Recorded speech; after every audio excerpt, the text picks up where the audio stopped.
Minu kõrval on Alari Tammsalu, kelle teekonda me oleme ka jälginud ja mitte ainult sportlasena, pigem isegi vahepeal rohkem fotograafina. Homme astud sa ringi siiski sportlasena. Viimati oli see sul eelmine aasta tagasi, kui sa ringi maitset tunda said. Kuidas sa valmis oled? Jaa, selles mõttes trenni on tehtud ja vorm on hea. Mentaalselt ja vaimselt, mentaalselt ja füüsiliselt vormis. Nii et saab näha, mis homme juhtuma hakkab. Palju kaalu pidid võtma?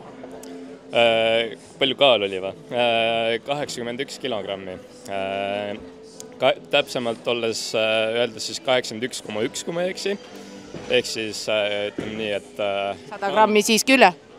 Jah, no 100 grammi üle, aga üks vetsuskäik. Mul olid need lühikesed püksid ka veel jalas, et selle arvelt oleks selle 100 grammi alla saanud. No, kuidas sa valmistunud oled? Mis on olnud need viimase 2-3 kuu põhilised muudatused, et matsiks valmis seada ennast? Muudatused selles mõttes, eks trenni on kogu aeg tehtud. Et ma siin olen lihtsalt vahepeal teinud kõrvalepõike muudesse spordialadesse. No lausa tegeled 4 spordialaga, teame juba. Jaa, vastab tõele. Ütle ära, mis need on? Thai-boks, kalisteenika, takistuskross ja fitness challenge. Ja ütleme nii, et parkuur on ka siin vahepeal. No ütleme, tegelikult tuleb juba 5 kokku. Kas sa tööl käid või sa käid ainult trennis? Paraku tahaks käia ainult trennis, aga vahepeal peab tööd ka tegema. Et jõuab ka nii-öelda tööridadele vahepeal. No selle spordialaga, kui tahaks tippu ka jõuda, ega lõpuks on väga palju sportlased pidanud selle valiku tegema, et vähendada töökoormust ja suurendada sporti, samas sellest spordist ära ei ela. Miks sina selle spordiga, just thai-boksiga tegeled? No mul on lihtsalt nii suur thai-boksi pisik sees, ma ei saa sellest mitte kuidagi lahti. Aga oled proovinud eemalduda trennidest ja veab ikka tagasi? Jaa, mul siin isegi paar aastat jäi siin vahepeal pausi sisse, aga ringiga jõudsin ikkagi tagasi.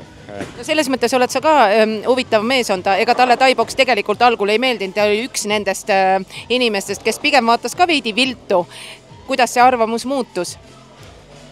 Jaa, no see arvamus sai üsna kiirelt selles mõttes murtud, et tuli lihtsalt korra trennis käia ja juba olid mõtted teised. No ütleme, homseks inimestele kaasa ka. Miks võiks tulla Road2Well liigile? Toimub esimest korda? Jaa, esiteks Keilas ma just siin ise arutasin ka trennikaaslastega, et mul ei meenugi, millal üldse viimati Keilas nii suurelt ette võeti sellises mastaabis üritust.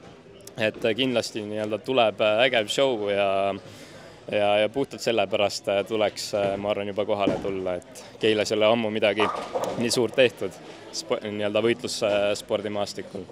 Aitäh sulle! Aitäh!